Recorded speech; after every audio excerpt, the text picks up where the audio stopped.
그 이름 아직 집안 대청에 묻혀 있어요. 겨울 저녁 낡은 대문을 두드리는 소리가 들렸다. 나는 부엌에서 설거지하던 손을 멈췄다. 이 월세방에 찾아오는 사람은 거의 없었다. 택배 아저씨나 전기요금 고지서를 들고 오는 우체부 정도. 그런데 이 시간에? 누구세요? 문을 열자 흰 두루마기에 보자기를 든 중년 여인이 서 있었다. 무당이었다. 낯선 사람이 아니었다. 아니, 정확히는 얼굴은 낯설었지만 그 눈빛은 알았다. 10년 전 종갓집 마루에서 마주쳤던 그 무거운 시선. 잘못 찾아오신 것 같은데요. 나는 문을 닫으려 했다. 그때 무당이 낮게 말했다. 연서, 그 이름 아시죠? 손끝이 얼어붙었다. 연서, 내 딸의 이름. 그런데 무당은 어떻게 그 이름을 알았을까? 손때 묻은 노수저 하나, 아이의 작은 슬리퍼 한 켤레. 그날 종갓집을 나올 때 들고 나온 전부였다. 그리고 뱃속에 있던 아이. 쫓겨나면서도 품고 나온 마지막 희망. 무당은 보자기를 풀었다. 낡은 족보 한 권이 나왔다. 시어머님이 아들이 태어나면 쓰겠다고 해두신 이름이에요. 그런데 그 자리가 아직 비어 있대요. 어르신이 대청에서 이 이름을 지우지 못하고 계신답니다. 나는 몇 걸음 뒤로 물러섰다. 종갓집? 다시는 돌아가지 않겠다고 다짐했던 곳. 씨 없는 수박이라고 불리며 검은 비닐봉지에 짐을 담아 쫓겨났던 그곳. 그런데 지금 10년이 지나 무당이 내 딸의 이름을 들고 나타났다. 이 이야기가 마음에 닿으셨다면 끝까지 함께 해주세요. 구독과 좋아요는 큰 힘이 됩니다. 시집 온 지 사흘째 되던 날 시어머니가 종이 한 장을 건넸다. 종손댁이 지켜야 할 것들이야. A4 용지에 빼곡히 적힌 글자들. 새벽 4시 기상, 제사 음식 조리법, 손님 접대 수칙, 대문 열고 닫는 시간까지. 27살 새색시에게는 너무 무거운 목록이었다. 하지만 가장 아래줄에 적힌 문장이 진짜 무게였다. 종가는 데를 잇는 아들을 기다립니다. 남편은 옆에서 아무 말도 하지 않았다. 그저 어머니의 눈치를 살필 뿐이었다. 나는 고개를 끄덕였다. 사랑하는 사람과 결혼했으니 이 정도는 해낼 수 있을 거라고 생각했다. 그때는 그랬다. 석 달이 지나고 시어머니가 산부인과 예약을 잡아주었다. 혹시 모르니까 미리 검사 받아두렴. 종가 며느리는 건강해야 해. 친정어머니에게도 말하지 않고 병원에 갔다. 시내 큰 병원이 아니라 시댁 근처 작은 산부인과였다. 접수대에서 차트를 받을 때 간호사가 이미 내 이름을 알고 있었다. 예약되어 있으세요. 이쪽으로 오세요. 검사는 생각보다 간단했다. 초음파 몇 번, 혈액 채취, 그리고 의사 선생님의 짧은 설명. 결과지는 일주일 뒤 나온다고 했다. 집으로 돌아오는 길, 가방 안에서 접힌 종이 한 장이 만져졌다. 예비검사 안내문이었다. 모서리에 빨간 라벨이 붙어 있었다. 병원 도장 같기도 하고 뭔가 다른 표시 같기도 했다. 그냥 흘려봤다. 그때는 그게 뭘 의미하는지 몰랐다. 결과는 정상이었다. 시어머니는 만족스러운 표정으로 결과지를 받아들었다. 좋아. 이제 마음 놓고 준비하면 되겠구나. 준비라는 말이 무엇을 뜻하는지 나는 알았다. 아들, 종손, 대를 이을 핏줄. 남편은 그날 밤 내 손을 잡으며 말했다.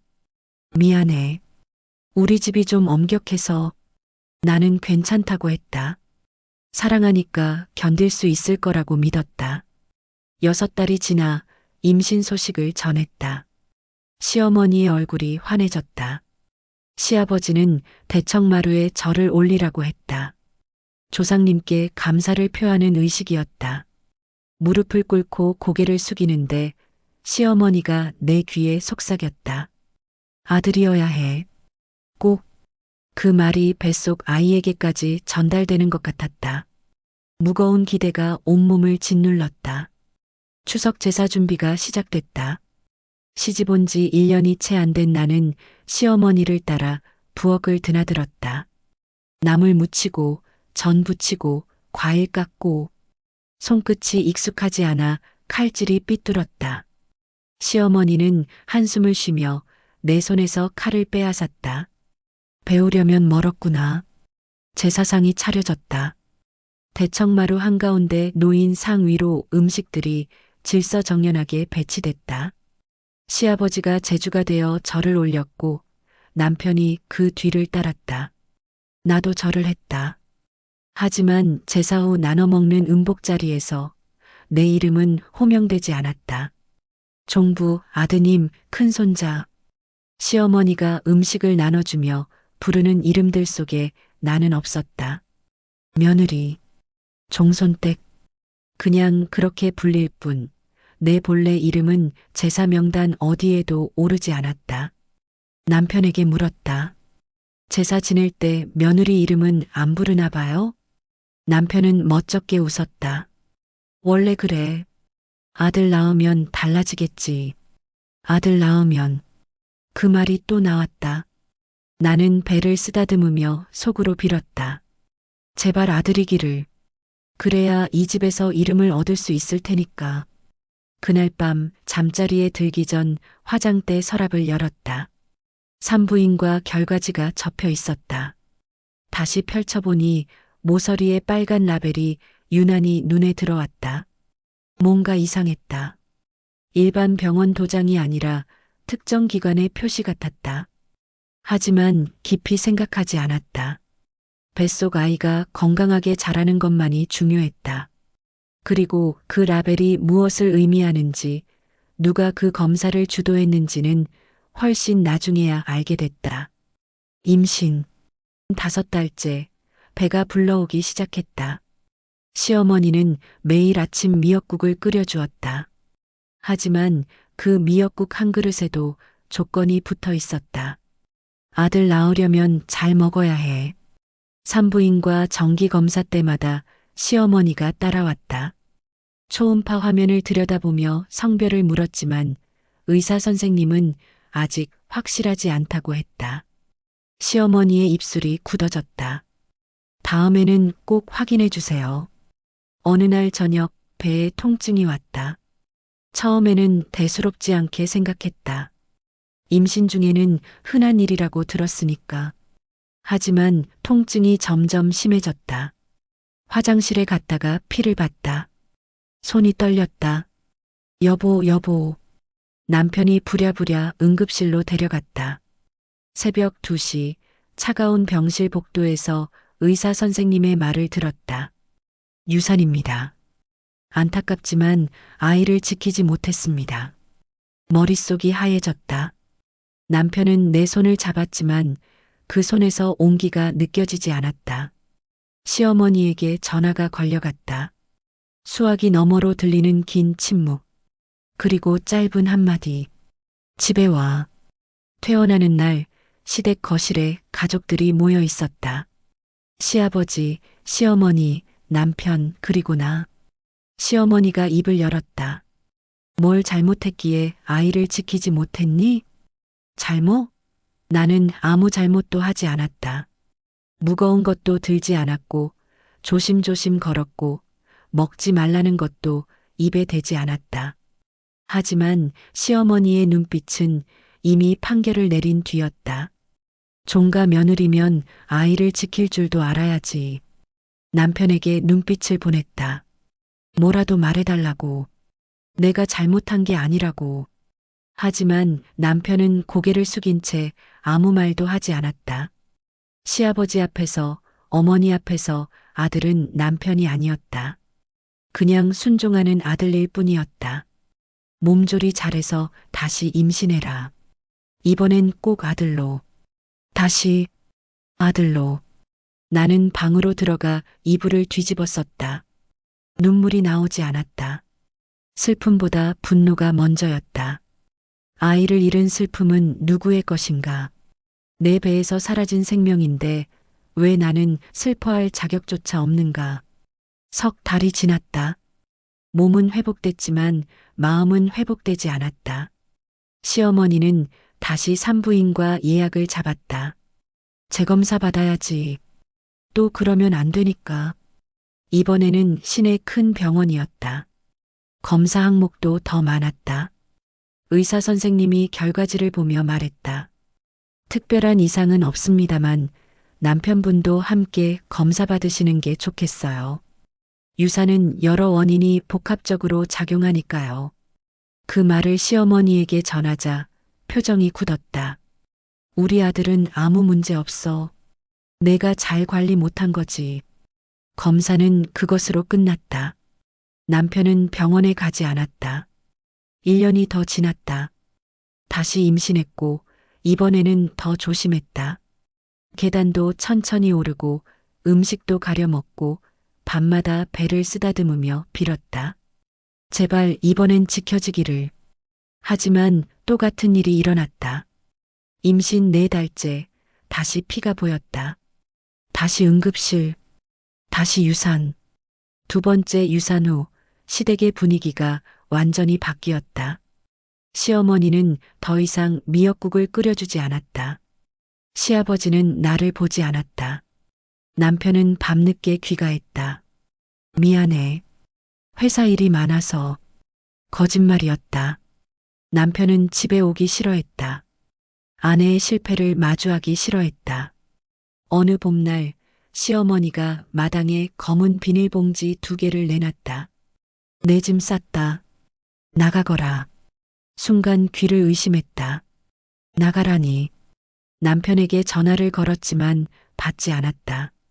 시아버지는 대청마루에서 신문을 보고 있었다. 내가 무릎 꿇고 사정해도 고개조차 돌리지 않았다. 2번이나 아이를 지키지 못했어. 종가에 무슨 낯으로 있겠니? 시어머니의 목소리는 차갑고 단호했다. 너는 씨 없는 수박이야. 여기 있어봤자 아무 소용없어. 씨 없는 수박. 그 말이 가슴에 박혔다. 나는 비닐봉지를 들었다. 옷 몇 벌, 화장품, 수건. 고작 그것뿐이었다. 3년을 살았는데 내 것이라고 챙길 수 있는 건 겨우 비닐봉지 2개였다. 대문을 나서는데 남편이 돌아왔다. 나를 보고 멈칫했다. 어디가? 당신 어머니가 나가래요. 남편은 어머니를 돌아봤다. 어머니는 팔짱을 낀 채 서 있었다. 남편이 입술을 떨었다. 뭔가 말하려는 것 같았다. 하지만 끝내 아무 말도 하지 않았다. 그저 비켜섰을 뿐이었다. 그날 밤 친정으로 돌아갔다. 어머니는 아무 말 없이 안아주었다. 하지만 나는 울지 않았다. 울 자격이 있는지도 모르겠고 눈물이 나올 만큼 슬프지도 않았다. 그냥 텅 비어 있었다. 짐을 풀다가 작은 서류 봉투가 나왔다. 예전에 시댁방 청소할 때 실수로 가져온 것이었다. 시어머니 방 서랍을 정리하다가 쏟아진 서류 중 하나가 내 앞치마 주머니에 들어간 모양이었다. 펼쳐보니 산부인과 진단서 사본이었다. 이름을 보고 깜짝 놀랐다. 남편 이름이었다. 정밀검사 권유 소견. 의사의 소견란에 적힌 문장이 눈에 들어왔다. 정자 운동성 저하, 추가 검사 필요, 부부 동반 검진 권장. 날짜는 내가 시집 오기 2달 전이었다. 손이 떨렸다. 이게 무슨 의미인가? 남편도 검사를 받았던 건가? 그리고 문제가 있었던 건가? 하지만 시어머니는 그 사실을 숨겼다. 모든 책임을 나에게만 돌렸다. 그 서류를 접어 넣었다. 다시 펼쳐보지 않았다. 그때는 분노할 힘도 따지고 들 용기도 없었다. 그냥 잊고 싶었다. 종갓집도 남편도 그 모든 것을 지우고 싶었다. 하지만 그 서류는 접혀진 채로 내 가방 깊숙한 곳에 남았다. 10년 동안, 10년이 흘렀다. 시장 통닭집 튀김기 앞에 서면 기름 냄새가 옷에 배었다. 오후 2시부터 밤 10시까지 주문이 밀려오면 쉴 틈 없이 닭을 튀겼다. 손등에 튄 기름 자국이 화상으로 남았지만 이 일이 싫지는 않았다. 월급은 적었지만 사장님이 인정해 주었다. 일 잘한다고, 성실하다고, 종갓집에서 한 번도 들어보지 못한 말이었다. 퇴근하면 연서가 기다렸다. 초등학교 4학년 10살. 혼자 밥 먹는 법도 알고 숙제도 혼자 했다. 너무 일찍 어른이 되어버린 아이. 문을 열면 연서가 달려와 안겼다. 엄마 배고파? 미안, 오늘 좀 늦었지? 엄마가 김치찌개 끓여줄게. 월세방은 좁았다. 방 하나, 부엌 겸 거실, 화장실. 하지만 이곳은 우리 것이었다. 누가 나가라고 하지 않는 곳. 씨 없는 수박이라고 부르지 않는 곳. 연서는 학교에서 받은 상장을 보여줬다. 엄마, 나 그림 대회에서 장려상 받았어. 상장을 받아들고 눈물이 날 뻔했다. 이 아이를 지켜냈다. 혼자서 10년 전 종갓집 마당에서 쫓겨날 때 뱃속에 있던 아이. 시어머니는 끝내 이 아이의 존재를 몰랐다. 쫓겨나고 한 달 뒤 임신 사실을 알았으니까. 병원에서 초음파를 보던 날 혼자 울었다. 이번엔 지킬 수 있을까? 또 잃는 건 아닐까? 하지만 연서는 건강하게 태어났다. 딸이었다. 시어머니가 그렇게 원하던 아들이 아니었다. 괜찮았다. 딸이어서 오히려 다행이었다. 이 아이는 종갓집의 기대를 짊어지지 않아도 됐다. 그냥 연서로 살면 됐다. 우리 연서 최고다. 이따 치킨 사줄게. 진짜? 엄마 돈 괜찮아? 응, 이번 달 보너스 나왔어. 거짓말이었다. 보너스 같은 건 없었다. 하지만 아이에게 치킨 한 마리쯤은 사줄 수 있었다. 주말에 이사 준비를 시작했다. 월세방 계약이 끝나 조금 더 나은 곳으로 옮기기로 했다. 방 2칸짜리. 연서가 자기 방을 가질 수 있는 곳. 짐을 정리하다 보니 오래된 박스가 나왔다. 10년 전 친정에서 가져온 것.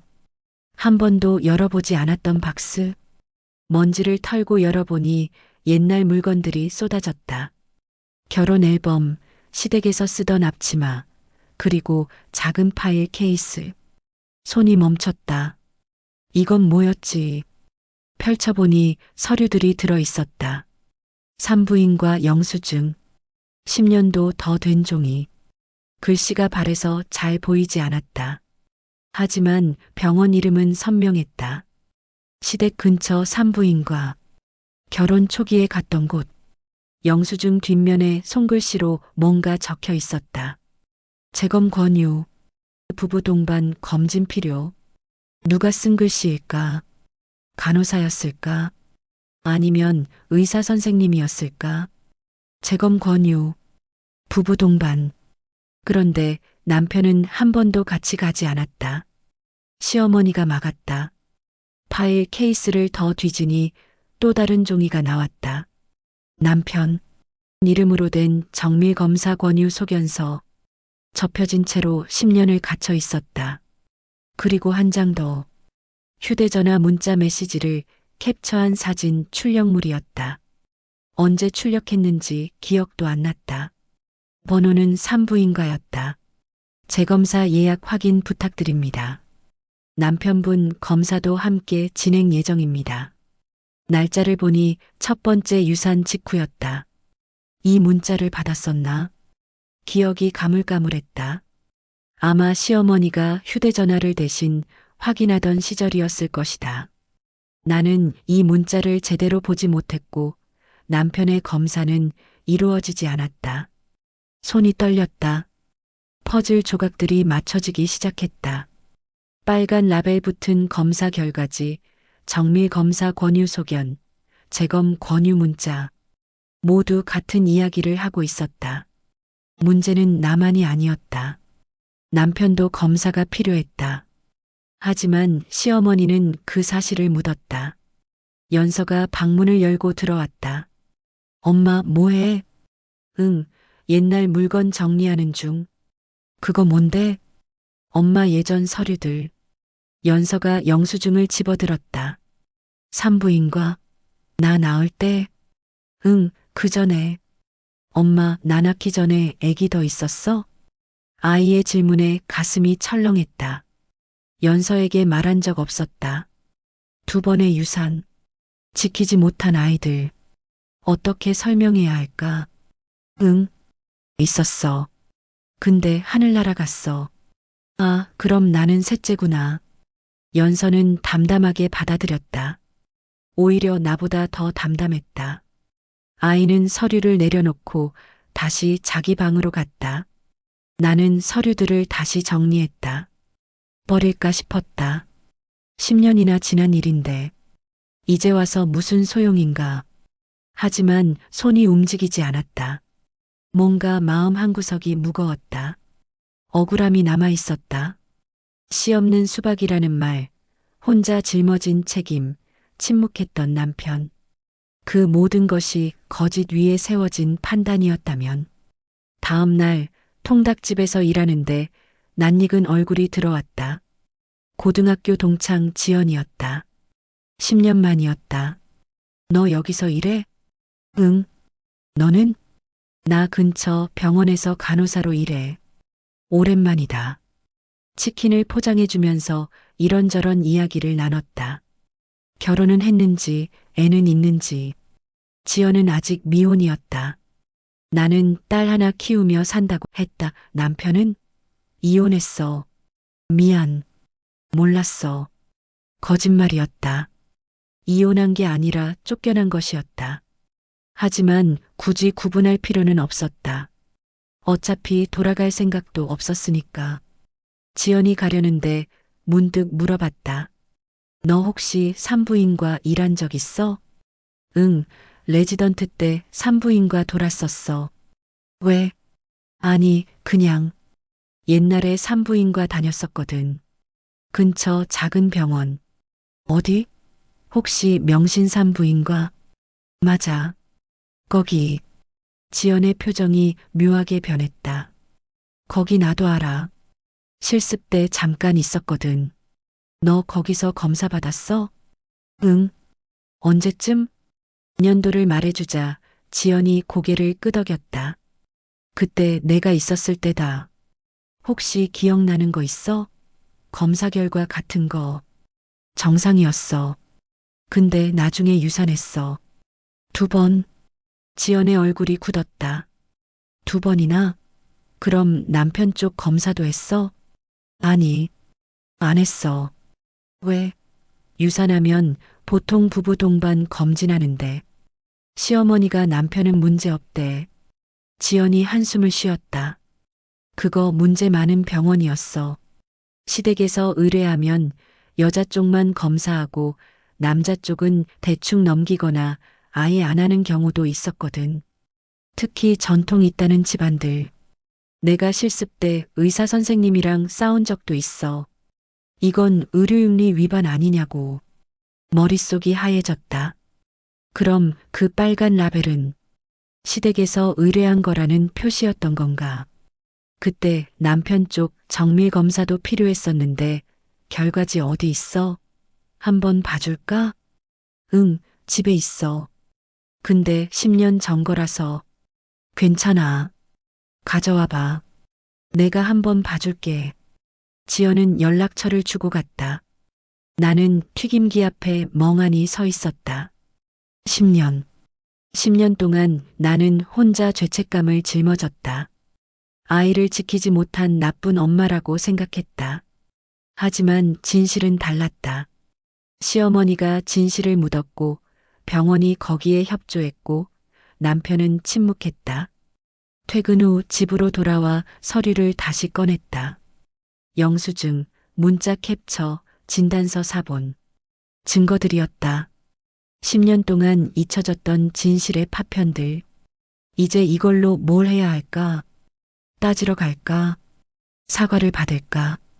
아니면 그냥 다시 접어 넣을까? 연서가 물었다. 엄마 무슨 생각해? 응, 그냥 엄마 슬퍼 보여. 아니야. 괜찮아. 거짓말이었다. 괜찮지 않았다. 10년의 억울함이 목까지 차올랐다. 하지만 딸 앞에서 무너질 수는 없었다. 나는 서류를 정리해서 파일에 넣었다. 버리지 않기로 했다. 언젠가는 이 진실을 마주할 날이 올 것 같았다. 그날 밤 잠이 오지 않았다. 창밖을 보니 겨울이 다가오고 있었다. 10년 전 그 겨울처럼, 종갓집 대문을 나서던 그날처럼. 하지만 이제는 달랐다. 이제는 증거가 있었다. 이제는 진실을 알았다. 그리고 무엇보다 이제는 혼자가 아니었다. 연서가 있었다. 이사한 지 일주일이 지났다. 방 2칸짜리 집 연서는 자기 방이 생겼다고 좋아했다. 작은 책상 하나, 침대 하나. 그걸로 충분했다. 벽에 그림 대회 상장을 붙이며 연서가 웃었다. 엄마, 여기 진짜 좋다. 그치? 우리 집이야. 통닭집 일을 마치고 집에 돌아오는 길이 예전보다 밝게 느껴졌다. 골목이 더 환했고 계단이 덜 가팔랐다. 아니, 사실은 똑같았다. 그냥 마음이 조금 가벼워진 것뿐이었다. 지연이 서류를 검토해 주겠다고 했고 오래된 진실의 파편들이 비로소 의미를 갖기 시작했으니까. 목요일 저녁 연서는 학원에 갔다. 나는 혼자 집에서 저녁을 차리고 있었다. 김치찌개를 끓이는데 현관벨이 울렸다. 택배일까? 아니면 관리비 고지서를 들고 온 경비 아저씨일까? 문을 열었다. 그리고 얼어붙었다. 흰 두루마기를 입은 중년 여인이 서 있었다. 손에는 보자기에 싼 무언가를 들고 있었다. 무당이었다. 한눈에 알 수 있었다. 그 차림새, 그 눈빛. 10년 전 종갓집에서 가끔 보았던 그런 사람. 누구세요? 실례가 많습니다. 찾아뵙게 돼서요. 목소리는 부드러웠지만 무게가 있었다. 나는 경계했다. 잘못 찾아오신 것 같은데요. 김연서 어머님 맞으시죠? 심장이 쿵 내려앉았다. 연서, 내 딸의 이름. 이 사람이 어떻게 알았을까? 어떻게 우리 딸 이름을? 부탁을 받고 왔습니다. 종가에서요. 종가. 그 단어에 온몸이 굳었다. 10년 만에 듣는 그 말. 시댁, 종갓집, 나를 쫓아낸 곳. 저는 그 집과 아무 상관없어요. 돌아가세요. 문을 닫으려 했다. 무당이 보자기를 풀었다. 낡은 책 한 권이 드러났다. 족보였다. 가죽 표지가 세월의 발에 있었다. 어르신이 대청에서 이름 하나를 지우지 못하고 계셔요. 무슨 소리예요? 시할아버님께서 돌아가시기 전 말씀을 남기셨답니다. 족보에 이름을 올리라고요. 시할아버지. 그분은 내가 쫓겨나기 2년 전에 돌아가셨다. 과묵한 분이었다. 제사 지낼 때 대청에 앉아 있었지만 나에게 말을 건넨 적은 거의 없었다. 그런데 이름을 올리라니. 저는 더 이상 그 집 사람이 아니에요. 그래서 제가 왔습니다. 어르신이 편히 가시질 못해요. 이름 하나가 빠져 있으니까요. 무당이 족보를 펼쳤다. 노란 종이에 빼곡한 한자들. 시댁 조상들의 이름이 대를 이어 적혀 있었다. 손가락으로 한 곳을 가리켰다. 빈칸이었다. 여기요. 이 자리에 올 이름을 가져오래요. 빈칸. 남편의 이름 아래 비어있는 공간. 그곳에는 본래 아들의 이름이 올라가야 했다. 종손. 대를 이을 남자아이. 시어머니가 그토록 원하던. 아들을 못 낳았으니 빈칸이겠죠. 제 잘못이니까 어쩔 수 없죠. 아니요. 무당이 고개를 저었다. 어르신은 아들을 원하지 않으셨어요. 무슨 어르신이 말씀하셨답니다. 핏줄은 남녀가 따로 없다고. 이름을 올려야 한다고. 하지만 며느님이 떠나버려서 그 이름을 찾지 못하셨대요. 머리가 복잡해졌다. 시할아버지가 그런 말을 했다고? 그럼 시어머니가 그토록 집착했던 아들은 누구의 뜻이었나? 할아버지의 뜻이 아니었다면. 그래서 무슨 이름을 원하시는데요? 무당이 조심스럽게 말했다. 연서요. 귀를 의심했다. 연서. 내 딸. 내 아이의 이름. 뭐라고요? 연서. 그 이름을 족보에 올리래요. 그게 무슨, 시어머님께서 아들이 태어나면 쓰겠다고 해두신 이름이랍니다. 할아버님이 직접 지으셨대요. 연할 연 책서, 이어질 연 기록할 서, 대를 잇는 이름이래요. 온몸에 전율이 흘렀다. 연서, 내가 혼자 지었다고 믿었던 이름. 친정 병원 분만실에서 갓 태어난 딸을 보며 떠올린 이름. 부드럽고 예쁜 글자를 찾다가 우연히 선택한 이름이라고 생각했다. 그런데 그게 시댁에서 준비해둔 이름이었다니. 거짓말이에요. 제가 직접 지은 이름이에요. 그럴 수도 있습니다. 하지만 어르신은 그 이름을 부르고 계세요. 밤마다 대청에서요. 무당이 족보를 내 앞으로 밀었다. 며느님, 한 번만 종가에 가주십시오. 제사가 얼마 안 남았어요. 그때 이 이름을 올려야 어르신이 편히 가십니다. 안 가요. 나는 그 집과 끝났어요. 아이를 위해서라도요? 우리 딸은 그 집이랑 상관없어요. 무당이 한숨을 쉬었다. 상관이 있습니다. 핏줄은 끊어지지 않으니까요. 핏줄? 며느님, 연서는 종가의 피를 이어받은 아이예요. 쫓겨나셨을 때 뱃속에 있었던 숨이 막혔다. 어떻게 알았을까? 그건 아무도 몰랐다. 시댁도 남편도. 쫓겨날 때 나는 임신 사실을 몰랐다. 한 달 뒤에야 알았다. 그러니까 그들은 연서의 존재 자체를 모른다. 당신이 뭘 안다고. 모든 걸 알지는 못합니다. 하지만 어르신이 알고 계셔요. 종가의 핏줄이 어디 있는지, 그 아이가 살아있다는 것을요. 가슴이 뛰었다. 말도 안 되는 소리였다. 죽은 사람이 어떻게 알겠는가. 하지만 이상하게도 부정할 수 없었다. 무당의 눈빛이 너무 확신에 차 있었다. 시어머니는 뭐래요? 딸은 안 된다고 하지 않던가요? 그래서 제가 온 겁니다. 시어머님을 설득하러요. 설득? 네. 제사 때 족보를 고쳐야 해요. 연서, 그 이름을 올려야 합니다. 할아버님의 뜻이니까요. 나는 웃음이 나왔다. 황당했다. 10년 전 씨 없는 수박이라며 쫓아내던 사람들이 이제 와서 딸의 이름을 족보에 올리자고? 만약 제가 간다면 뭐가 달라지는데요? 진실이 밝혀집니다. 진실? 며느님이 혼자 떠안은 죄. 그게 거짓이었다는 것이요. 무당이 보자기에서 또 다른 종이를 꺼냈다. 낡은 편지였다. 봉투에는 시할아버지의 글씨체로 며느리에게라고 적혀 있었다. 이걸 드리래요. 손이 떨렸다. 편지를 받아들었다. 봉투를 뜯으려는데 무당이 말했다. 집에서 혼자 읽으세요. 그리고 결정하세요. 가실 건지 말 건지. 제사가 언제인데요? 이번 주 토요일입니다. 시어머님 댁에서요. 토요일? 사흘 뒤? 생각해 볼게요. 연락 주십시오. 무당은 연락처를 적은 쪽지를 남기고 갔다. 족보는 가져가지 않았다. 탁자 위에 펼쳐진 채로 놓여 있었다. 빈칸이 눈에 들어왔다. 남편 이름 아래 텅 빈 공간. 그곳에 들어갈 이름. 연서.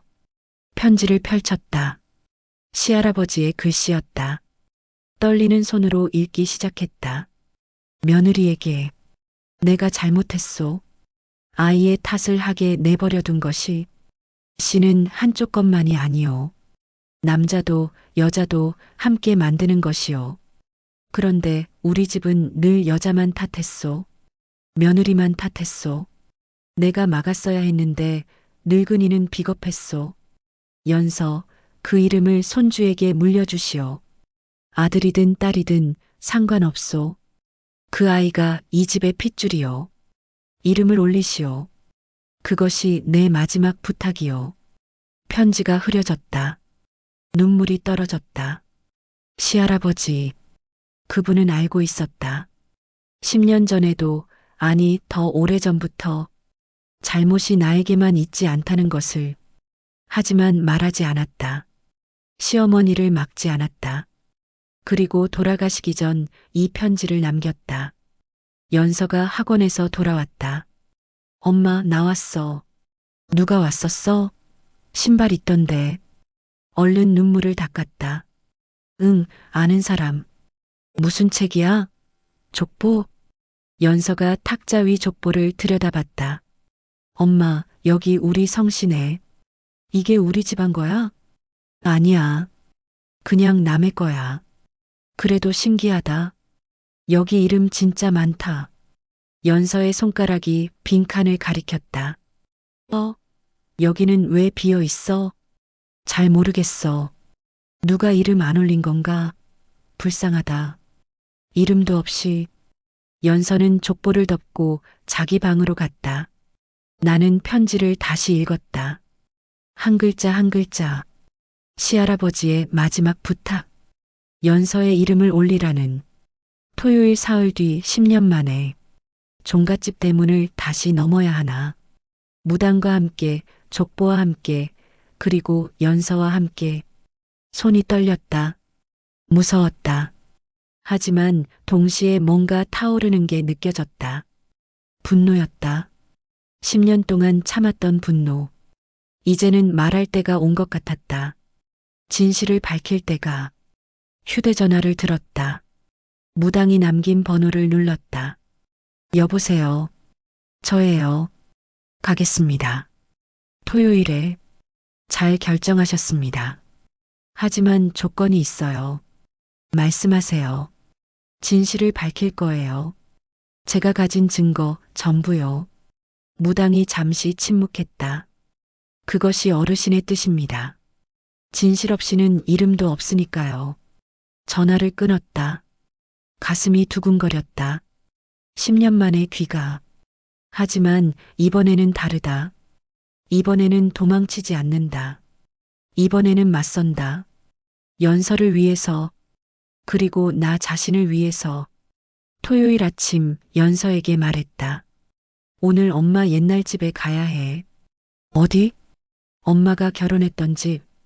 할머니 계신데. 연서의 눈이 커졌다. 한 번도 만난 적 없는 할머니. 아이는 가끔 물었다. 친구들은 명절에 할머니 댁 간다는데 우리는 왜 안 가냐고. 그때마다 얼버무렸다. 할머니가 멀리 계신다고. 하지만 멀리가 아니었다. 그냥 닿지 않는 곳이었을 뿐. 나도 가? 응. 너도 가야 해. 왜? 내 이름 때문에. 더 이상 설명하지 않았다. 연서는 이해하지 못하는 표정이었지만 고개를 끄덕였다. 우리는 옷을 갈아입었다. 나는 10년 전 입었던 옷이 아니라 지금의 옷을 입었다. 시장에서 일하며 산 소박한 옷. 누구에게 잘 보이려고 입는 옷이 아니라 내가 선택한 옷. 가방에 서류 파일을 넣었다.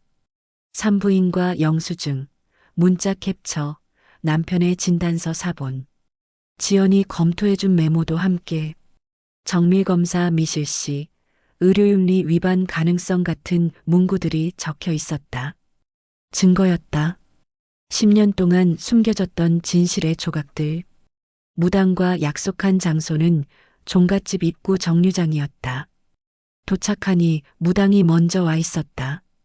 같은 흰 두루마기 차림이었고 보자기에는 족보가 들어 있었다. 오셨군요. 네. 무당이 연서를 보았다. 이 아이가 연서로구나. 네. 잘생겼네요. 할아버님 눈썹을 닮았어요. 연서는 수줍게 웃었다. 나는 아이의 손을 꽉 잡았다. 떨렸다. 10년 만에 걷는 이 길. 골목 풍경은 그대로였다. 담장, 골목길, 저 멀리 보이는 기와지붕. 모든 게 기억 속 그대로였다. 하지만 나는 달랐다. 10년 전 쫓겨나던 며느리가 아니었다. 이제는 엄마였고, 혼자 살아남은 사람이었고, 진실을 들고 온 사람이었다. 종갓집 대문 앞에 섰다. 낡은 나무 대문. 손때 묻은 문고리. 심장이 쿵쿵 뛰었다. 무당이 문을 두드렸다. 계십니까? 안에서 발소리가 들렸다. 문이 열렸다. 시어머니였다. 10년이 지났지만 별로 변하지 않았다. 조금 더 주름이 깊어졌을 뿐. 그분의 눈이 나를 보았다. 그리고 얼어붙었다. 너, 어머니. 내 목소리는 떨리지 않았다.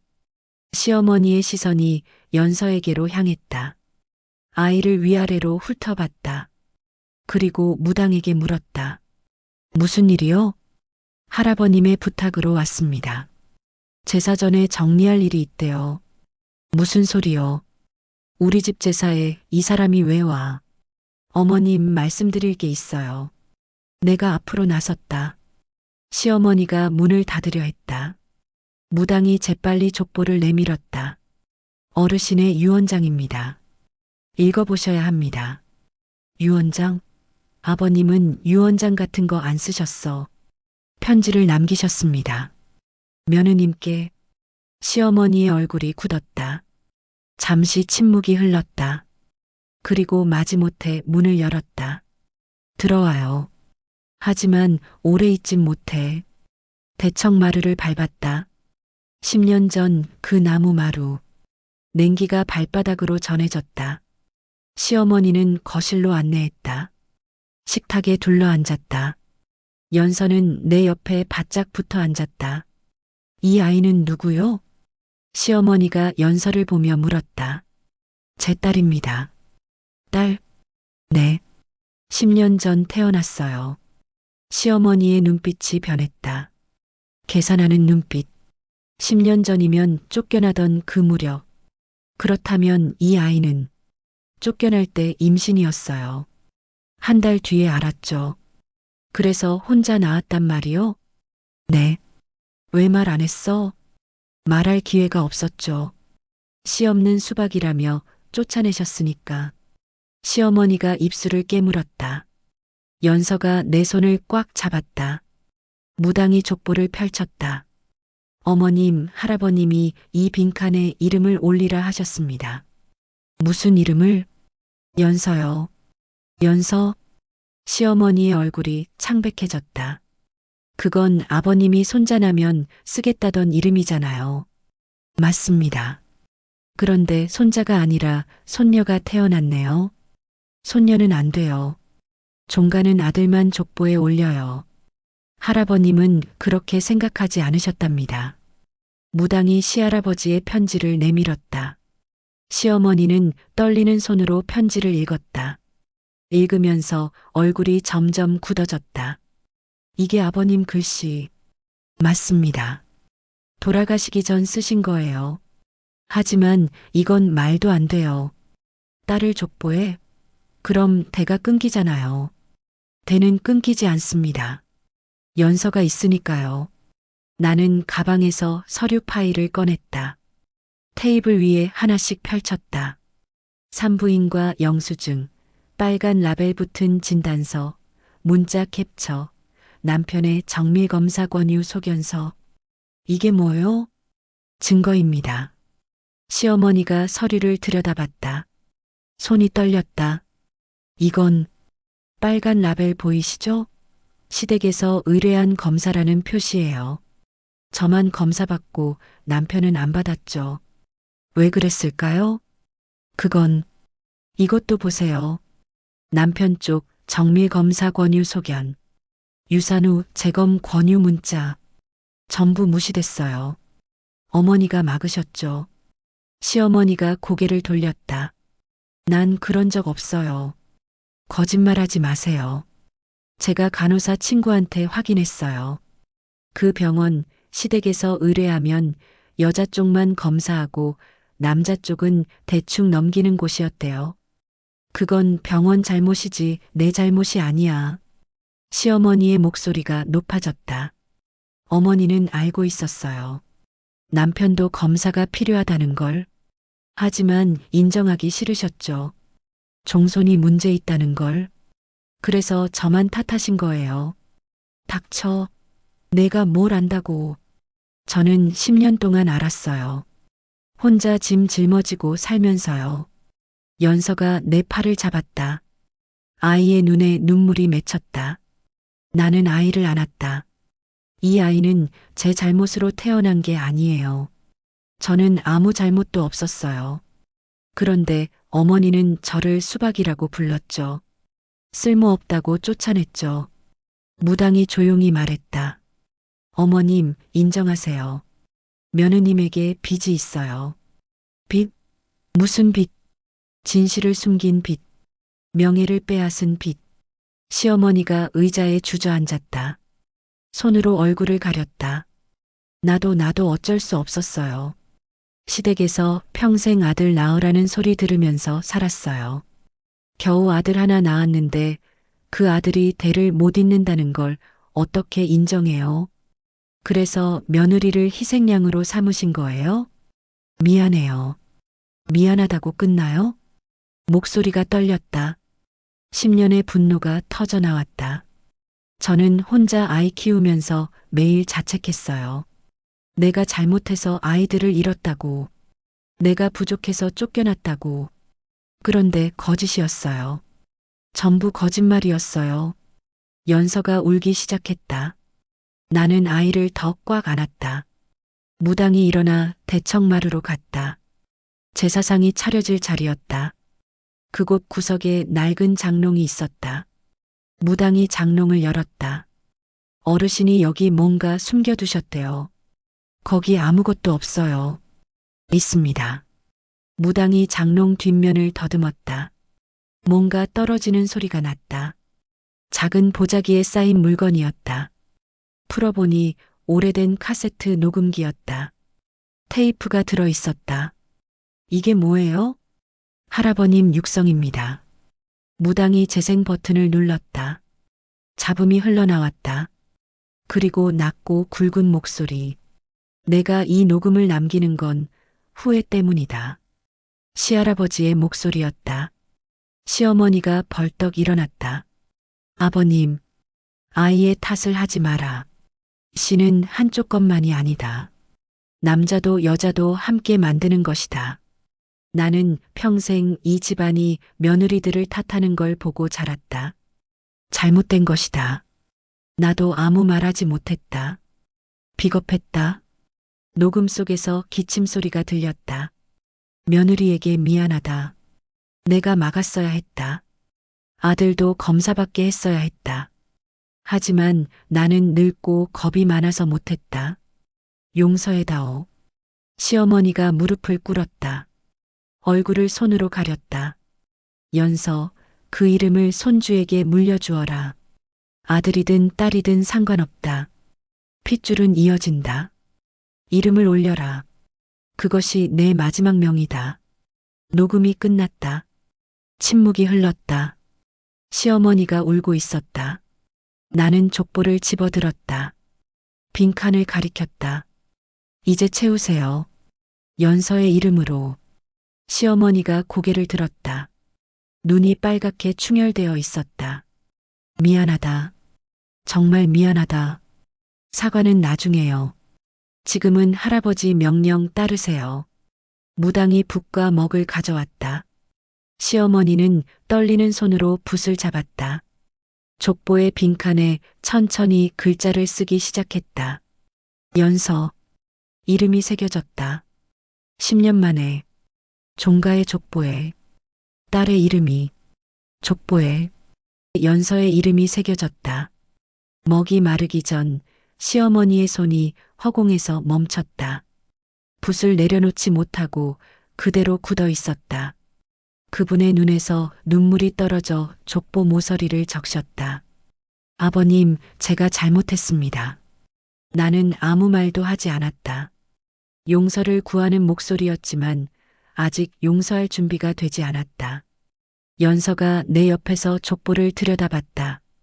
엄마, 내 이름이네. 그래, 내 이름이야. 왜 여기 있어? 너도 이 집안 사람이니까. 연서는 고개를 갸우뚱했다. 아직 이해하지 못하는 얼굴이었다. 무당이 족보를 조심스럽게 닫았다. 이제 제사 준비를 해야 합니다. 시어머니가 고개를 들었다. 제사는 할 수 없어요. 이 상태로 해야 합니다. 할아버님이 기다리고 계세요.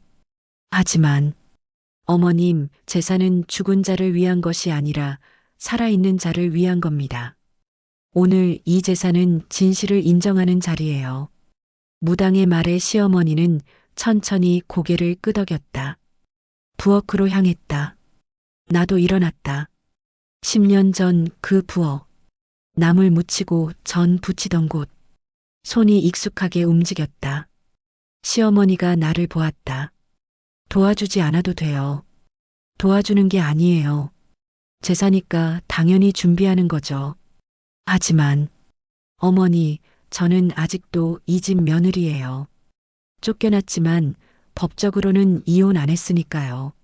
시어머니가 멈칫했다. 맞는 말이었다. 쫓겨났지만 정식으로 이혼 서류를 쓴 적은 없었다. 남편이 연락을 끊었고 나도 굳이 찾아가지 않았을 뿐. 남편은 어디 있어요? 밖에 나갔어요. 친구 만난다고. 제사 날에요? 연락했는데 안 받아요. 도망친 것이다. 10년 전에도 그랬듯이 아내가 쫓겨날 때도 진실이 밝혀질 때도 남편은 없었다. 부엌에서 나무를 다듬으면서 시어머니가 조심스럽게 말했다. 그동안 어떻게 살았어요? 시장 통닭집에서 일해요. 혼자서? 네. 연서 키우면서 힘들었겠어요. 견딜만 했어요. 시어머니의 손이 멈췄다. 미안해요. 진심으로. 말로는 쉽죠. 알아요. 말만으로는 부족하다는 거. 하지만 어떻게 해야 할지 모르겠어요. 나는 칼을 내려놓고 시어머니를 똑바로 봤다. 인정하세요. 제가 잘못하지 않았다는 것을, 연서가 이 집안의 정당한 핏줄이라는 것을 인정해요. 그리고 사과하세요. 제대로. 시어머니가 앞치마를 벗었다. 거실로 나갔다. 나도 따라갔다. 연서가 무당과 함께 대청마루에 앉아 있었다. 시어머니가 연서 앞에 무릎을 꿇었다. 할머니? 연서가 놀라 뒤로 물러섰다. 시어머니가 두 손을 모았다. 연서야. 할머니가 미안하구나. 왜요? 할머니가 내 엄마한테 잘못했어. 내가 태어나기도 전에. 그래서 너도 할머니를 못 만났잖아. 연서가 나를 보았다. 나는 고개를 끄덕였다. 괜찮다고. 들어도 된다고. 할머니가 내 엄마를 쫓아냈어. 아들을 못 낳는다고. 근데 그게 거짓말이었어. 내 엄마 잘못이 아니었는데 할머니가 잘못 알았어. 그럼. 그래서 미안하다. 내 엄마한테도 너한테도. 연서의 눈에 눈물이 고였다. 아이는 아직 10살이었다. 이 복잡한 어른들의 세계를 다 이해할 수는 없었다. 하지만 사과의 무게는 느꼈다. 괜찮아요. 연서가 작은 목소리로 말했다. 시어머니가 아이를 껴안았다. 나는 그 장면을 보며 눈물을 참았다. 10년. 10년이 걸렸다. 이 순간까지 제사상이 차려졌다. 대청마루 한가운데 시할아버지의 영정 사진이 놓였다. 나물, 전, 과일, 탕. 10년 전과 똑같은 음식들. 하지만 의미는 달랐다. 시어머니가 말했다. 제사는 내가 지낼게요. 며느리 옆에 서줘요. 연서도요? 당연하죠. 연서도 이 집안 사람이니까. 우리는 제사상 앞에 섰다. 시어머니, 나 연서. 무당은 옆에서 조용히 지켜봤다. 향을 피웠다. 연기가 피어올랐다. 시어머니가 절을 올렸다. 나도 절을 올렸다. 연서도 따라했다. 아버님 늦었지만 명을 따릅니다. 연서, 손녀의 이름을 족보에 올렸습니다. 시어머니의 목소리가 떨렸다. 며느리에게 잘못했습니다. 핏줄은 남자든 여자든 같다는 걸 이제야 깨달았습니다. 용서해 주십시오. 침묵이 흘렀다. 향 연기만 조용히 피어올랐다. 그때 무당이 입을 열었다. 할아버님이 말씀하십니다. 잘했다고. 이제 편히 가시겠다고. 시어머니가 울음을 터뜨렸다. 무릎을 꿇고 제사상 앞에서 몸을 떨었다. 나는 그 모습을 보며 복잡한 감정이 밀려왔다. 동정도 아니고 용서도 아닌 그냥 텅 빈 느낌. 제사가 끝났다. 음식을 나눠 먹는 음복 시간이었다. 시어머니가 그릇을 준비했다. 나물을 담으면서 말했다. 종부 드세요. 종부. 그 호칭이 낯설었다. 10년 전에는 한 번도 그렇게 불러주지 않았다.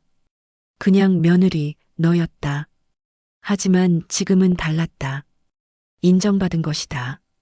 이름이 생긴 것이다. 어머니, 응? 저는 여기 돌아오지 않을 거예요. 시어머니의 손이 멈췄다. 뭐라고? 제 삶이 있어요. 연서의 삶도 있고요. 우리는 여기 속하지 않아요. 하지만 이제 이름도 올렸고, 이름은 올렸지만 삶은 따로예요. 연서가 내 손을 잡았다. 나는 아이를 보며 계속 말했다. 어머니가 사과하신 건 받아들여요. 진심인 것도 알아요. 하지만 과거로 돌아갈 수는 없어요. 그럼 경계를 세워요. 우리는 우리 삶을 살고 어머니는 어머니 삶을 사세요. 가끔 연락하고 명절에 보고 그 정도면 돼요. 시어머니가 고개를 숙였다. 알겠어요. 욕심 안 부릴게요.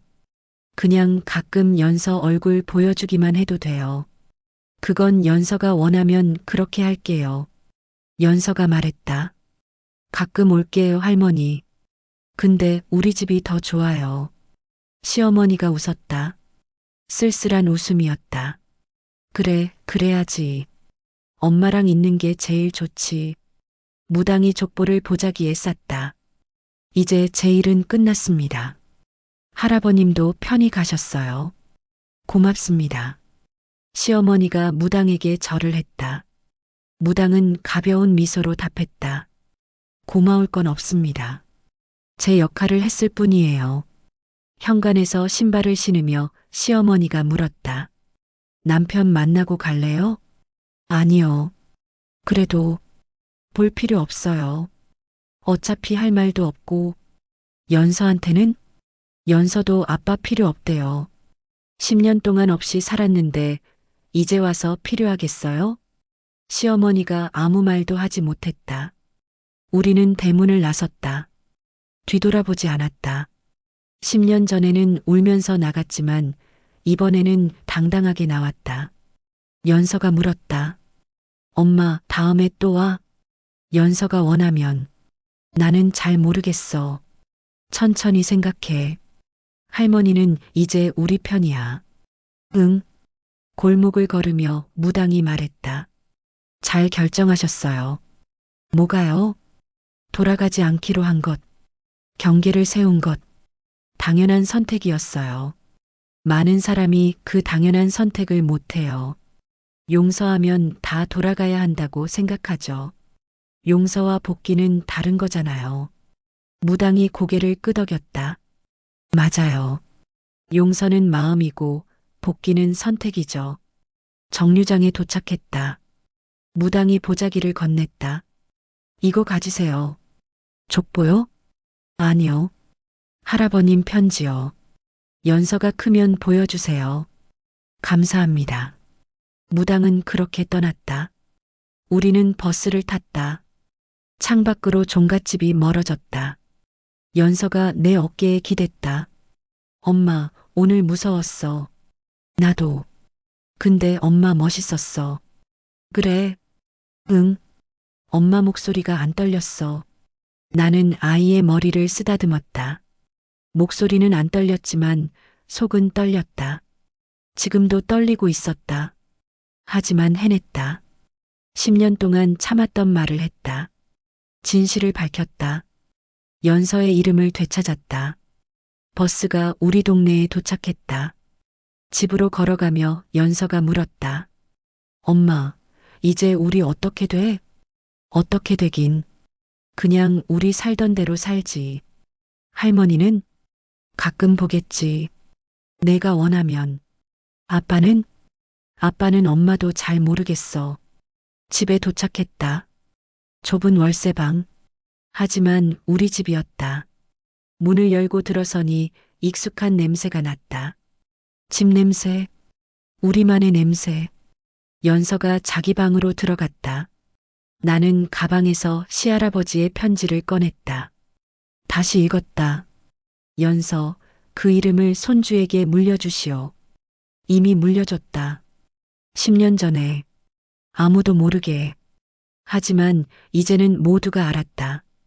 연서는 종가의 핏줄이고 그 이름은 할아버지가 지어준 것이고 족보에 올랐다. 창밖을 보니 해가 지고 있었다. 긴 하루였다. 10년을 압축한 하루. 이제 뭐가 달라질까? 아마 아무것도 달라지지 않을 것이다. 여전히 통닭집에서 일할 것이고, 연서를 키울 것이고, 월세를 낼 것이다. 하지만 한 가지는 달라졌다. 나는 더 이상 씨 없는 수박이 아니었다. 이름을 되찾았다.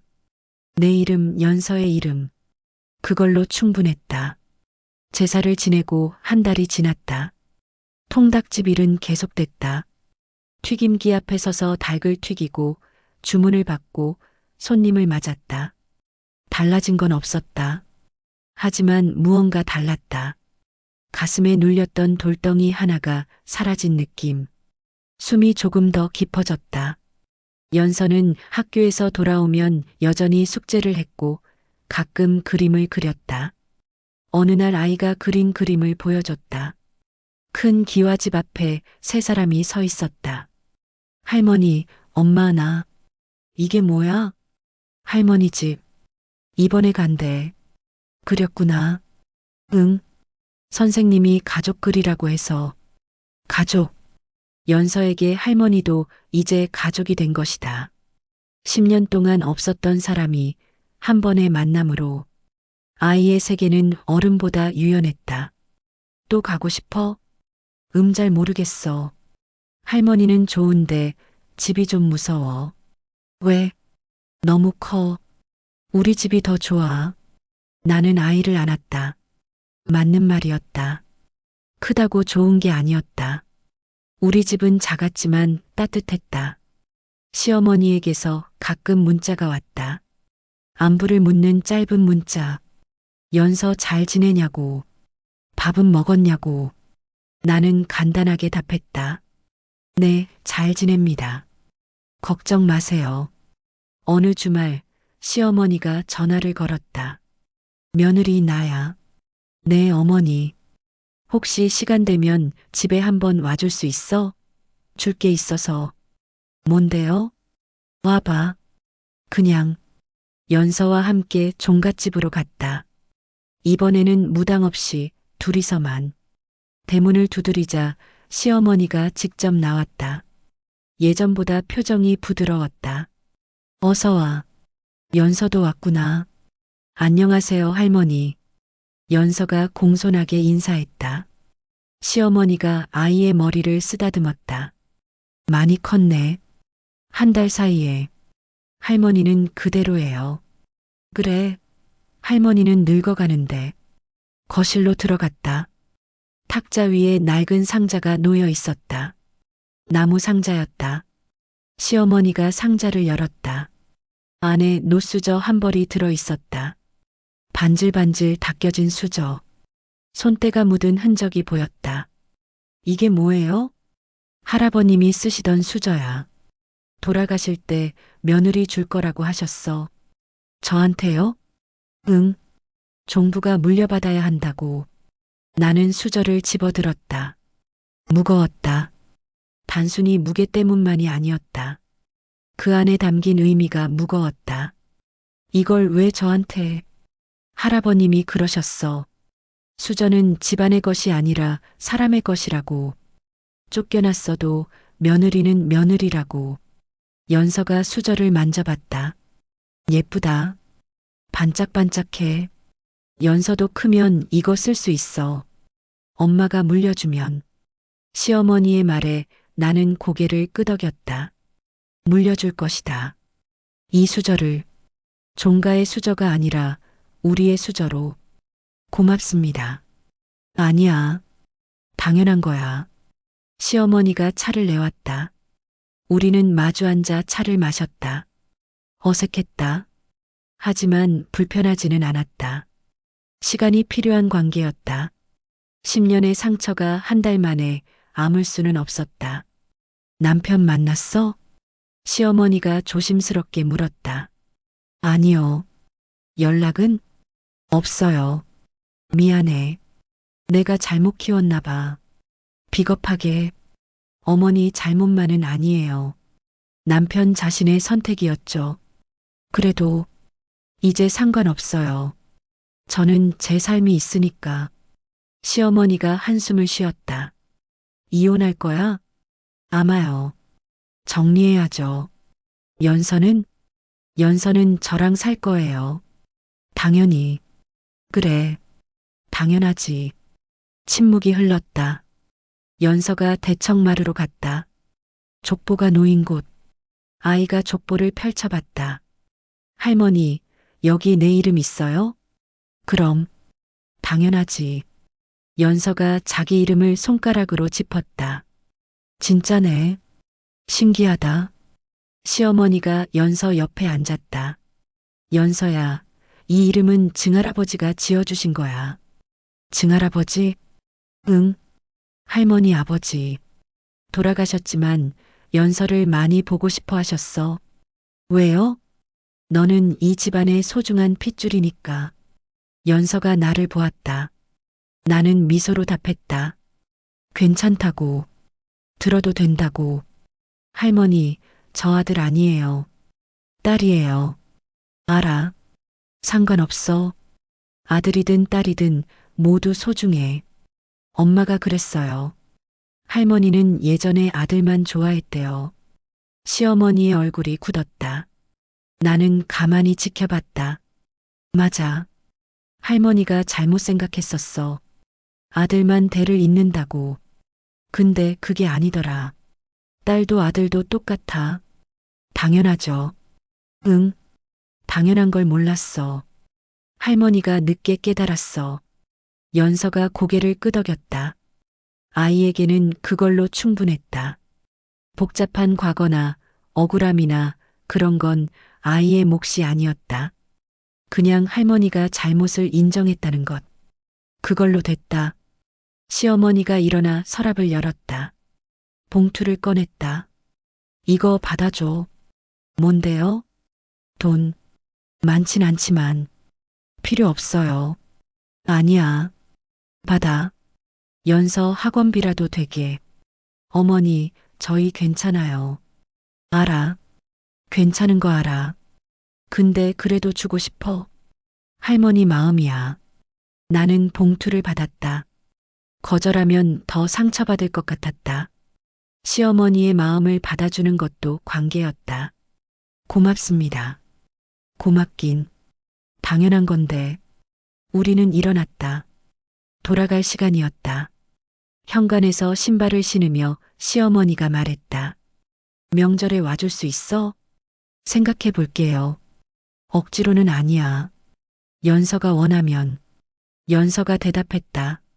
명절이 언제예요? 설날. 아직 멀었어. 그때 가면 떡국 먹어요? 그럼. 할머니가 맛있게 끓여줄게. 그럼 갈래요. 나는 아이의 머리를 쓰다듬었다. 연서가 결정했다. 가겠다고. 나는 따를 것이다. 아이의 선택을. 대문을 나서며 뒤를 돌아봤다. 시어머니가 손을 흔들었다. 나도 손을 흔들었다. 10년 전에는 상상도 못했던 장면. 하지만 지금은 가능했다. 경계가 생겼으니까. 서로 침범하지 않는 선이 그어졌으니까. 버스 정류장에서 연서가 물었다. 엄마, 우리 명절에 진짜가? 내가 원하니까. 엄마는? 나는 괜찮아. 예전만큼 무섭지 않아. 할머니 좋은 것 같아. 이제, 그래. 변하신 것 같아. 완전히는 아니지? 응, 완전히는 아니야. 시간 더 필요해. 나도 그래. 할머니 좋은데 아직은 낯설어.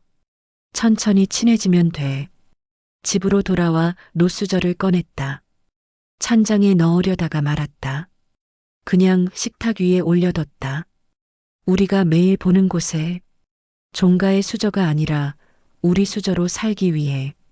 며칠 뒤 남편에게서 전화가 왔다. 10년 만이었다. 나야. 뭐 하는 전화예요? 어머니한테 들었어. 다녀갔다고. 네. 연서 그 애가 내 딸이야? 혈연상으로는요. 만나고 싶어. 왜요? 아빠니까. 10년 동안 아빠 없이 살았어요. 이제 와서 필요 없어요. 그래도 이혼 서류 보낼게요. 서명하세요. 잠깐 얘기 좀. 전화를 끊었다. 더 할 말이 없었다. 남편은 10년 전에도 침묵했고 지금도 변명만 했다. 그런 사람에게 아빠 자격은 없었다. 연서에게 물었다. 아빠 만나고 싶어? 아빠요? 응. 연서는 고개를 저었다. 몰라요. 얼굴도 모르는데. 사진 보여줄까? 아니요. 괜찮아요. 엄마 있으면 돼요. 나는 아이를 안았다. 이걸로 충분했다. 엄마와 딸, 우리 둘, 그리고 가끔 할머니. 이게 우리 가족이었다. 저녁에 식탁을 차렸다. 김치찌개와 밥, 그리고 노수저 한 벌을 꺼냈다. 연서가 물었다. 그거 써? 응. 오늘부터. 무겁지 않아? 응. 근데 괜찮아. 익숙해질 거야. 수저로 밥을 떴다. 손에 묵직한 무게가 느껴졌다. 하지만 부담스럽지 않았다. 이제 이 수저는 종가의 규율이 아니라 우리의 선택이었다. 쓰고 싶을 때 쓰고 놔두고 싶을 때 놔두면 됐다. 창밖을 보니 봄이 오고 있었다. 겨울이 끝나가고 있었다. 10년의 겨울. 이제 봄이었다. 새로운 시작, 새로운 관계, 새로운 정의. 종가는 더 이상 아들로만 이어지지 않았다. 딸도 이었다. 족보에 연서의 이름이 올랐고 그것으로 대는 이어졌다. 종가의 의미가 바뀐 것이다. 핏줄이 아니라 사람으로, 남자가 아니라 가족으로. 연서가 노수저로 밥을 먹었다. 엄마, 이거 나한테 줄 거예요? 응. 내가 크면. 그럼 나도 내 애기한테 줄 거야. 그래. 그렇게 이어지는 거야. 아들이든 딸이든. 그럼. 상관없어. 연서가 웃었다. 나도 웃었다. 밥을 먹으며 생각했다. 이제 우리는 자유로웠다. 쫓겨난 사람이 아니라 선택한 사람이었다. 돌아가지 않기로 선택했고, 경계를 세우기로 선택했고, 우리 삶을 살기로 선택했다. 노수저가 식탁 위에서 반짝였다. 집안의 소유가 아니라 사람의 것으로, 종가의 상징이 아니라 우리의 일상으로. 그렇게 의미가 바뀌었다. 빈칸이 채워진 족보는 종갓집 대청에 있었다. 하지만 진짜 이름은 여기 있었다. 이 좁은 월세방에서, 김치찌개를 먹는 식탁에서, 엄마와 딸이 나누는 웃음 속에서. 이름은 기록이 아니라 삶이었다. 그리고 우리는 살고 있었다. 당당하게. 1년이 지났다. 연서는 이제 초등학교 5학년이 됐다. 키도 훌쩍 컸다. 학교에서 상장도 2개 더 받았다. 글짓기 대회, 과학 경시대회. 벽에 붙은 상장들이 늘어났다. 나는 여전히 통닭집에서 일했다. 하지만 사장님이 월급을 올려줬다. 열심히 한다고, 믿을만하다고. 명절이 돌아올 때마다 우리는 종갓집에 갔다. 설날, 추석, 연서가 원해서였다. 할머니가 해주는 떡국이 맛있다고, 송편도 직접 빚게 해준다고. 시어머니는 연서를 볼 때마다 눈시울을 붉혔다. 많이 컸다고, 예쁘게 자란다고. 남편과는 이혼했다. 서류에 도장을 찍는 날 남편이 연서를 보고 싶다고 했다. 나는 연서에게 물었다. 아이는 고개를 저었다. 필요 없다고. 그래서 만나지 않았다. 남편은 그냥 떠났다. 10년 전처럼 어느 새벽 잠에서 깼다. 시계를 보니 새벽 4시였다. 종갓집 규율표에 적혀있던 기상시간. 웃음이 나왔다. 이제는 그 시간에 일어날 필요가 없는데 몸이 기억하는 건지 아니면 그냥 나이가 드는 건지. 부엌으로 가서 물을 마셨다. 창밖을 보니 동이 트고 있었다. 거실 식탁 위에 노수저가 놓여 있었다. 매일 쓰는 건 아니었다. 가끔 특별한 날에만 꺼냈다. 연서의 생일, 명절, 그리고 마음이 무거운 날. 지난주에 시어머니가 또 전화를 했다. 며느리 건강검진은 받았어? 네, 받았어요. 연서는? 연서도 학교에서 받았어요. 다행이다. 몸 챙겨야 해. 어머니도요. 응, 나도 챙기고 있어. 이제 혼자니까 더 조심해야지. 시아버지는 작년에 돌아가셨다.